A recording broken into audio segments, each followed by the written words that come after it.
Hey everybody. Turns out I did watch the president's speech last night, the State of the Union 2019, and wow, what a mixture of just really ugly scapegoating and long desired, developments and acknowledgments from the president. And when I say long, I don't mean, in terms of his presidency. I mean in terms of my life. I'm talking about the drug war.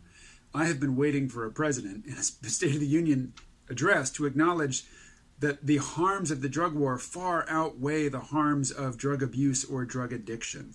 That the prison population and that the damage we do to families and lives by putting so many people in prison for so long for such minor infractions is monstrous.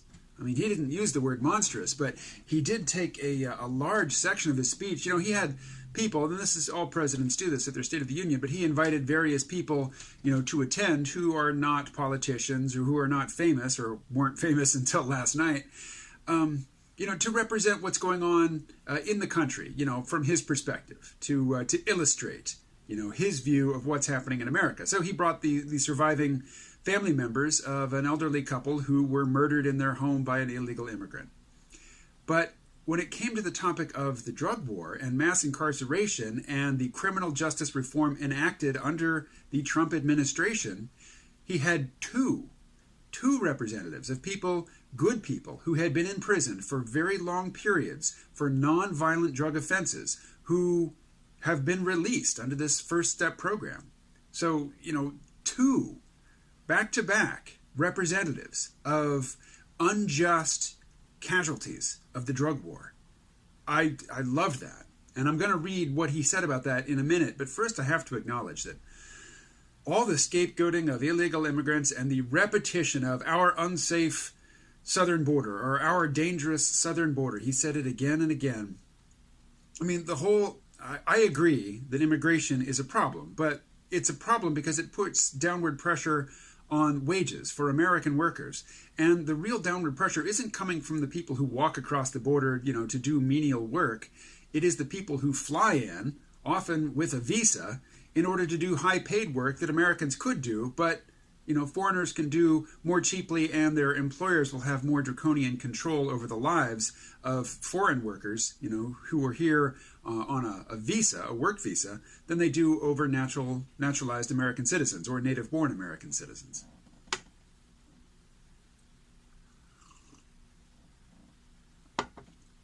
But even before that, I noticed that he used the word resistance repeatedly.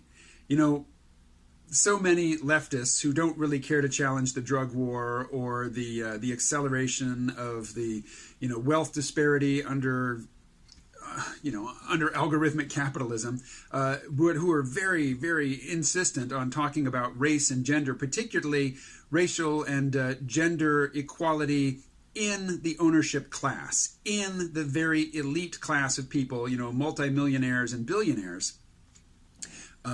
A lot of people think that as long as you have equal representation of various genders and racial types in that top strata, then it doesn't matter what happens below. Anyway, that's a tirade for a different video. What I want to point out is how the so-called hashtag resistance to the Nazis in power, according to the left, that Trump has, a couple of times, he listed resistance among unworkable and stupid attitudes, and as opposed to the willing embrace of prosperity and success and a return to greatness for America. And I'm fully sympathetic to the idea that America was never great, that the period that he wants to harken back to did have injustices, and that a lot of the prosperity of that period was circumstantial. When the United States had just come out, was basically the only standing survivor with an intact nation after World War II, at least among the participants. And also when oil was basically free, you just stuck a straw in the ground and it came a gushing out. It was so cheap and so readily available that we were inventing new uses for it rather than, and nobody was worried about conserving it. There is no policy that a president in the early 21st century can enact to bring back that sort of prosperity. It's just not going to happen. But I want to read some actual quotes from his speech about, I thought this was very skillful rhetoric in terms of making the opposition look, well, not making them look stupid, because they look stupid all by themselves, but highlighting the stupidity of their actions. So I tuned in a few minutes late. I missed the very beginning of the speech. I have since read the text of it, but here's the bit where basically I had just come in and I heard this and I just laughed. I thought this was really skillful. The president and his speechwriters came up with the following. We can make our communities safer, our families stronger, our culture richer, our faith deeper, and our middle class bigger and more prosperous than ever before. But we must reject the politics of revenge, resistance, and retribution, and embrace the boundless potential for cooperation, compromise, and the common good. So he contrasts, basically he situates resistance between revenge and retribution, and then he contrasts it to cooperation, compromise, and the common good. And then a couple of paragraphs later, he says, we must choose between greatness and gridlock, results or resistance, vision or vengeance, incredible progress or pointless destruction. And there, he posits resistance as the antithesis of results. We can either get important, needed things done, or we can bicker. He talked a lot about the fate of the middle class and acknowledged, I think importantly, that the middle class didn't mean in the latter half of the 20th century in the United States what it had traditionally meant, particularly in Britain. In Britain, there was a strong distinction made between the middle class, basically merchants, shopkeepers, that sort of thing, and the working class, people who trade their time and labor for money. And there wasn't much solidarity between the two. And in the United States, the middle class grew so large, and people doing manual labor in the United States, after World War II, in the economic boom times, basically achieved a middle class lifestyle. There wasn't a great disparity in terms of the quality of life and the standard of living enjoyed by workers, as opposed to those enjoyed by workers versus that enjoyed by the so-called petite bourgeoisie, the entrepreneurs and small business owners. Those people would be middle class in the old sense of the word, but in the prosperous post-war United States, the middle class and the working class merged, and a lot of people who really should have considered themselves working class, like my parents, considered themselves middle class and raised their children, people like me, with so-called middle-class values and a middle-class identity and orientation. And I think it is important that we either acknowledge the shrinking or the dissolution of that very temporary situation, the shrinking of the middle class, the dissolution of the idea and the reality that working people, members of the working class, would enjoy something akin to a middle-class lifestyle. I think it is incredibly important that we acknowledge the trajectory of the so-called middle class, both as an actual group of people and as a concept, as a tool to conjure with. His comments on North Korea I thought were just stupid, not even worth talking about. Back to the drug war. I want to read the entire section where he's talking about releasing people who have been unjustly imprisoned for obscene lengths of time for trivial drug offenses. So last night, the president said, in the last Congress, both parties came together to pass unprecedented legislation to confront the opioid crisis.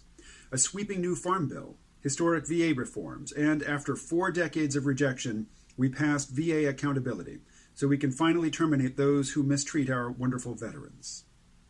And just weeks ago, both parties united for groundbreaking criminal justice reform. Last year, I heard through friends the story of Alice Johnson. I was deeply moved. In 1997, Alice was sentenced to life in prison as a first-time nonviolent drug offender. Over the next 2 decades, she became a prison minister inspiring others to choose a better path. She had a big impact on that prison population and far beyond. Alice's story underscores the disparities and unfairness that can exist in criminal sentencing and the need to remedy this injustice. She served almost 22 years and had expected to be in prison for the rest of her life. In June, I commuted Alice's sentence, and she's here with us tonight. Alice, thank you for reminding us that we always have the power to shape our own destiny. Bit of a libertarian zing there. I don't know that that's really the message that needs to be emphasized when it comes to the injustices of mass incarceration and the drug war. But moving on. Inspired by stories like Alice's, my administration worked closely with members of both parties to sign the First Step Act into law. This legislation reformed sentencing laws that have wrongly and disproportionately harmed the African American community. The First Step Act gives nonviolent offenders the chance to re-enter society as productive, law-abiding citizens. Now, states across the country are following our lead. America is a nation that believes in redemption. We are also joined tonight by Matthew Charles from Tennessee. In 1996, at age 30, Matthew was sentenced to 35 years for selling drugs and related offenses. Over the next 2 decades, he completed more than 30 Bible studies, became a law clerk, and mentored fellow inmates. Now Matthew is the very first person to be released from prison under the First Step Act. Matthew, on behalf of all Americans, welcome home. And now, after hearing these long-awaited, I'm serious, I've been waiting my whole adult life to hear a president speak so honestly about the harms of mass incarceration, and then he immediately follows it up with more scaremongering about violent criminals streaming across the southern border of the United States and killing and assaulting, robbing, and otherwise, visiting mayhem on the innocent citizens of the United States of America. I think, that was such a depth to plummet to immediately after what for me was the high point of his address. So yeah, very much a mixed bag from President Trump last night in terms of basically the morality of his messaging. But the highs were highs that I had been waiting for a long time, and I am very glad to have heard them, and that they are part of the record, the record of the American conversation as it has progressed over the years in terms of the morality of drug use. Now, he did mention the opioid crisis, and something, past presidents would do, and politicians in general, is if you acknowledge any harm from drug prohibition, you then have to double down and super emphasize the harms of drug addiction. And I think that everybody should be familiar with the catchphrase of the organization Law Enforcement Against Prohibition. Their catchphrase is, you can get over an addiction. You can't get over a conviction, which is to say that going to prison harms you and has lasting harms not only on you, but on your community, your family, your society, that far outweigh the harms of drug addiction. Anyway, I was really glad to hear a president address the harms of the drug war. And yes, I'm fully disappointed in the scapegoating. I think the story, the explanation of how immigration harms American workers, the actual story, is too complicated to really be of interest to most people. If you can boil it down to a physical threat from a menacing foreigner, that's something people can grasp, and that's why he resorts to that sort of language. But I think it is a dark fantasy. I think it is a harmful, dark fantasy, as dark and harmful as the ones that I regularly castigate on this podcast. This is not a podcast. On this, I've been doing a podcast since 2006. I've actually been on YouTube for 4 years now, but not producing regularly like I have been with podcasts. Anyway, I know I've gone on much longer than I normally do, and I don't look forward to the editing.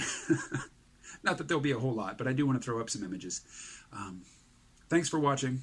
I will talk to you again tomorrow. Stay well.